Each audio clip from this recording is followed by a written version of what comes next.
नमस्कार.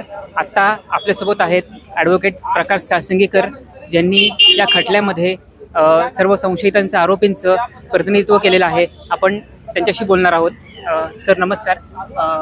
आता ह्या केसमध्ये 3 जण जे निर्दोष सोडले, 2 दोषी ठरले. सर याचा एक सगळ्यात महत्त्वाचा मुद्दा म्हणजे वारंवार यात आरोपी बदलणं हा या केसचा कळीचा मुद्दा होता. याबद्दल काय सांगाल? जशी ही केस घडली, म्हणजे जसा हा खून झाला 20 ऑगस्ट 2013ला, तेव्हापासून लगेच मीडियामध्ये वेगवेगळे राजकीय पुढारी असेल, सामाजिक लोक असतील किंवा मीडियाने वेगवेगळ्या प्रकारचा निवाडा त्याच दिवशी देऊन टाकला होता. किंबहुना त्यामुळेच तपासी अधिकाऱ्यांना योग्य दिशेने तपास करता आला नाही, असं सगळं आमच्या आय विटनेसेसने फोटोवर त्यांच्या लिहिलं होतं की आम्ही हेच आरोपी आहे, यांनी हे शूटर आहेत. हे आरोपी न मिळाल्यानंतर तिसरी थेरी आली आणि सचिन अंदुरे आणि शरद कळसकर यांना यामध्ये आरोपी बनवण्यात आलं.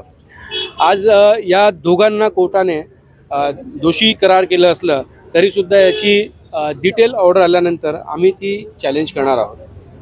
आणि सर हा निकाल जो मुळात एक आरोप होतो याविषयी काय सांगा? नक्कीच ही ट्रायल होऊ दिली नाही आहे, पण कोणी होऊ दिली नाही हे रोजनामा जो वेबसाईटवर पाहिला तर लक्षात येईल. स्टे नसतानाही अनेक वर्ष ही स्टेच्या कॅप्शनखाली केस होती. आरोपी नेहमी सांगायची आमची केस चालवा. अगदी 2 महिन्या आधीपर्यंत सुद्धा सुप्रीम कोर्टामध्ये पिटिशन फाईल केली होती की केस संपवू नका. हायकोर्टाने जी मॉनिटरिंग बंद केली त्यानंतर सुद्धा त्याला चॅलेंज करण्यात आलं होतं. त्यामुळे कोणाची इच्छाच नव्हती केस संपवावी, कारण जे हजारो पानांची चार्जशीट कोर्टात होती त्यामध्ये कुठलंही मटेरियल आरोपींच्या विरोधात नव्हतं.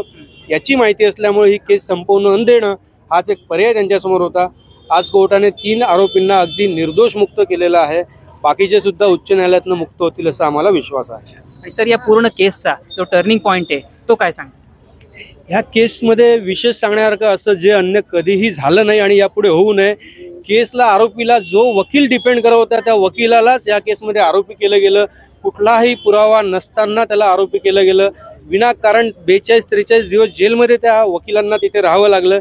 ज्यांनी अनेक PIL केले आहेत, ज्यांनी अनेक गरिबांचं भलं व्हावं म्हणून जे सरकारी दवाखान्यात किंवा प्रायव्हेट दवाखान्यांमध्ये 10% बेड गरिबांसाठी ठेवावे ही PIL ज्यांनी केली, अशा अनेक PIL करणाऱ्या आरोपी संजीव पुनालेकर या वकिलांना या केसमध्ये आरोपी केलं गेलं होतं. त्यामुळे ही एक मोठी खंत आहे. कुठलाही पुरावा नसून सुद्धा त्यांना हे सगळं त्रास इतके वर्ष सहन करायला लागला. आरोपी आहेत UAPAच्या केसमध्ये, हे इतके वर्ष त्यांना ऐकायला लागलं. आणि UAPA संदर्भात एकही कागद नसल्यामुळे, कुठलाही पुरावा नसल्यामुळे UAPA सुद्धा ह्या म्हणणं कोर्टाने निर्दोष मुक्त केलं.